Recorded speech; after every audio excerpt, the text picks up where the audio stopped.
How's it going, everybody? Welcome to a video that's been requested a lot lately. It is our winterization video. Now keep in mind, this isn't my first time winterizing.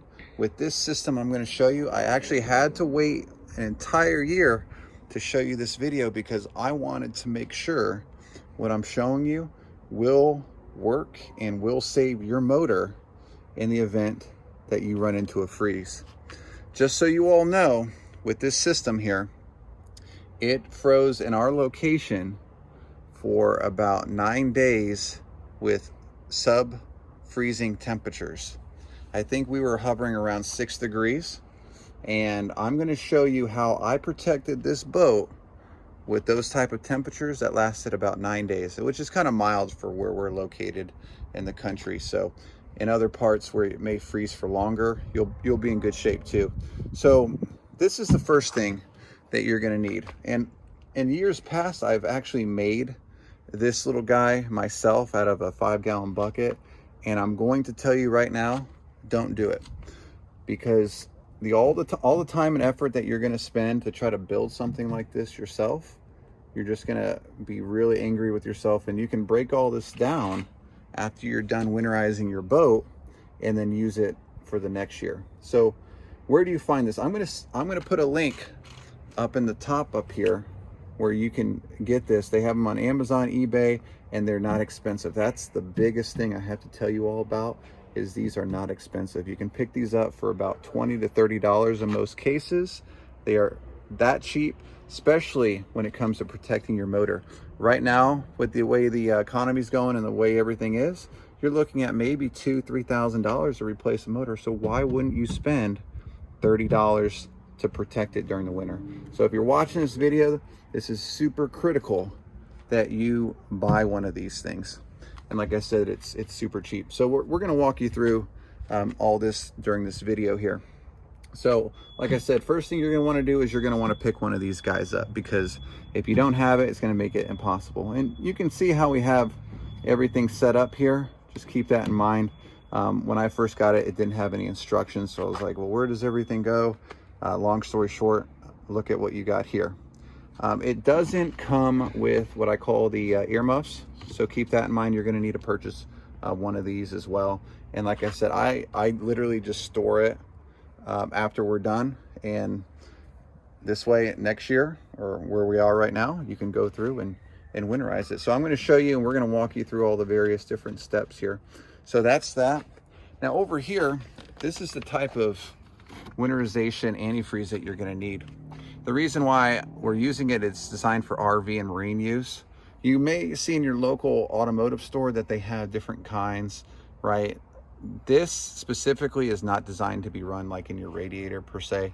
So it is rated for 50 below, which is going to be good for most parts of the country. I can't imagine that it would get anywhere below 50 degrees Fahrenheit. So this is what I recommend. Don't use any of your 50% antifreeze, 50% water antifreeze that you will see for your cars. You want to get something specifically made for marine use. And this, I believe, we got from Walmart. They're like, less than $3 a piece. So I mean, all in here, this is not very expensive, and you're doing it once a year, so it makes sense. Invest in the tools so you can do the right thing and protect your motor. So without further ado, let's go ahead. I'm going to start off by removing this little guy here, and I'm going to add the antifreeze to it. So I'm not sure how many this will work with and how many it requires, but in order to do this winterization properly, make sure this thing is filled up completely, because you don't want to have to stop. As I'll show you through the video, you're not going to want to have to stop and put more in. So make sure this guy is filled to the top. All right, you can always take and pour it back in here if you need, but fill this guy to the top. So I'm going to go ahead and do that first. I'm going to go ahead and unscrew this and start doing that. So let's get to it. So you can see here, this is 4 gallons. Now ideally you may want more than that, but I'm pretty sure, I know I told you to fill it up completely, but I'm pretty sure this is going to be adequate when you use 4 gallons. But we'll measure it afterwards and see if in fact we needed more, but I'm pretty sure this is going to be it. And you want to allow some room for air in here as well, as you'll see in a little bit. So here's some things to remember before you tilt it back over, is make sure this is nice and tight, and then you'll see this valve needs to go perpendicular to this flow. Otherwise, as soon as you flip it over, it's going to start leaking. Same thing with the water valve over here. Make sure it's turned downwards or perpendicular to the tube. All right, so now that we got that, let's go ahead and flip it. All right, and then make sure that you don't have any leaks in any of your piping here, because if you do, you may have stuff going all over the place.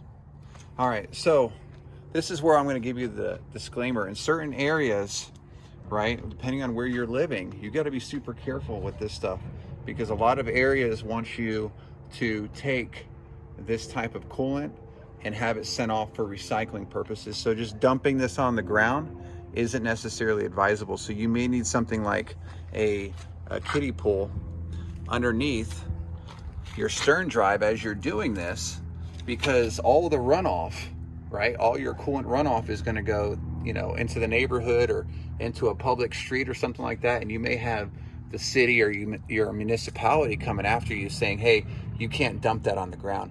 And especially if you're around any kind of aquatic areas and rivers and lakes, you don't want it to end up in the lake. So just keep that in mind when you're doing this process.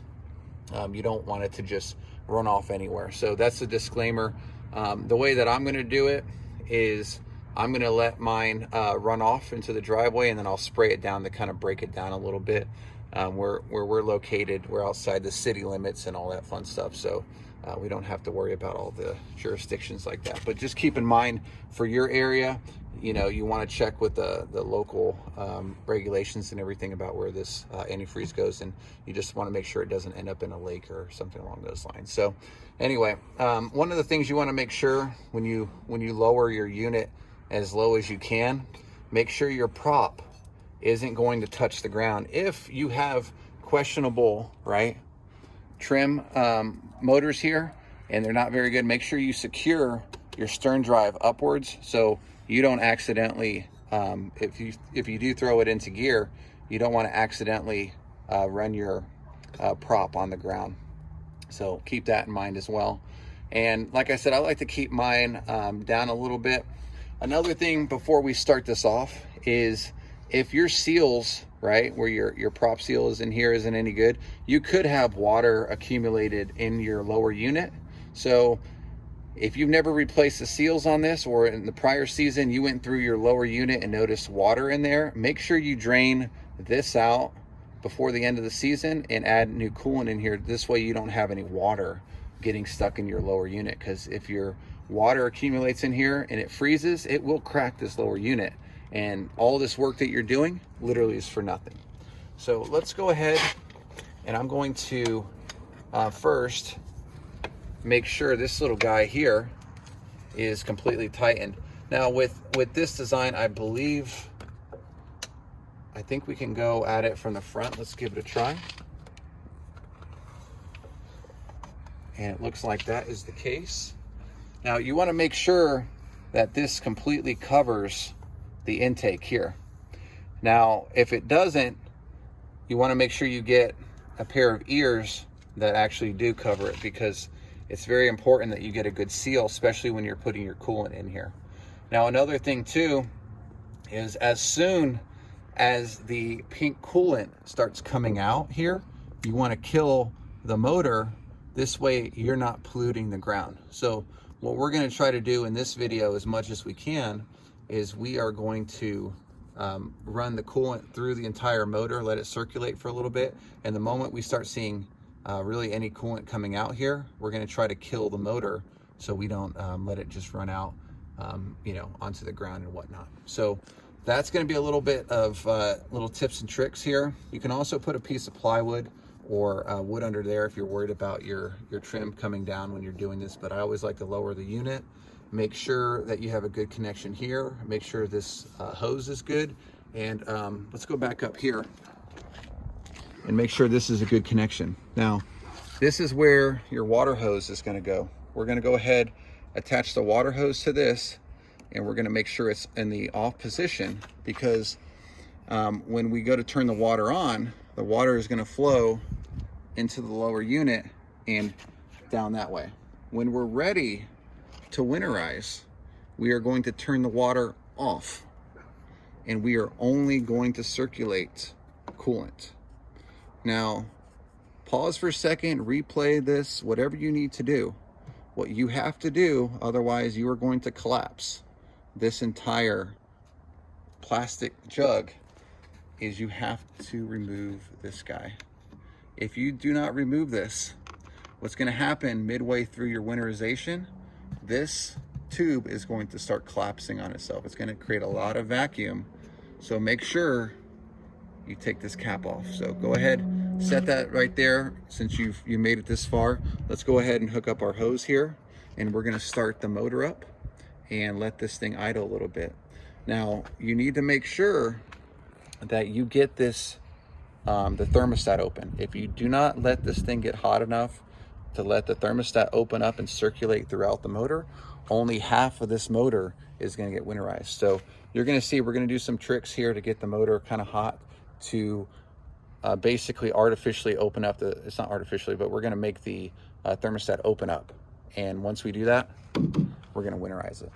So let's go ahead, power this, we're gonna turn the motor on and let the water only right now circulate and get this thing hot. All right, so let's go ahead. We've got water pressure to it.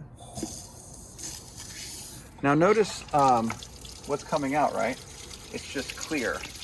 So you'll notice on this pipe here, right? When you go to winterize it, because we're using a pink antifreeze, this hose is going to be pink. So make sure that when you are winterizing, right, which we are not doing right now per se, is this needs to be pink.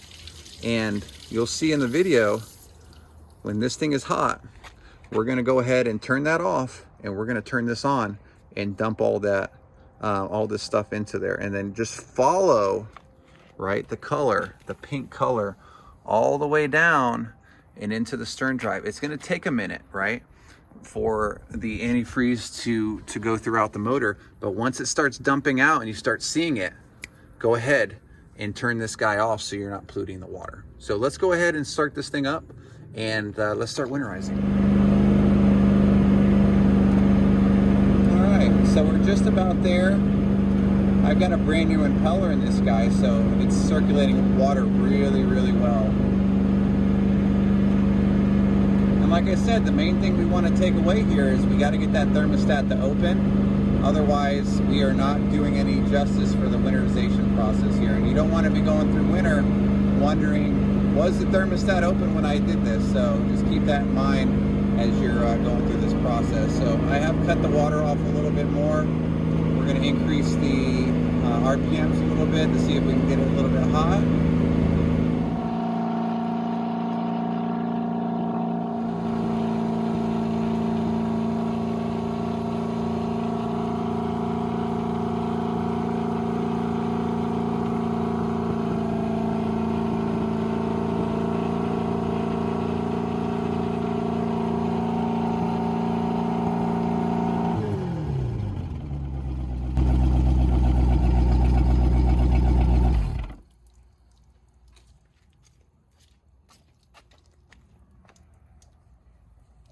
All right, so you can see here, we have the pink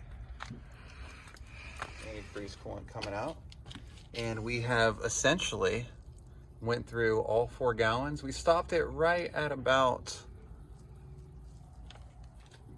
this level here, and by doing so, we didn't want to run it out of antifreeze, so it's pretty much getting to that point where there wasn't any more left. And you can see down here where the skeg is, that is the pure antifreeze coming out. Different texture, right? But that's what we're looking for. So we're gonna go ahead and raise this up.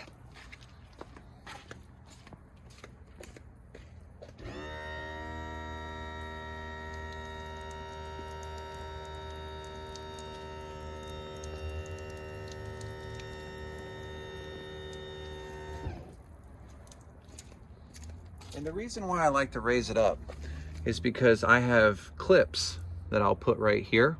And the other thing too is you're gonna find that water may accumulate in here. So I hope you liked the video. If you got any questions, comments, leave it in the comments field below. As always, hit that subscribe button and we will catch you on the next episode. Have a good one, everybody. Take it easy.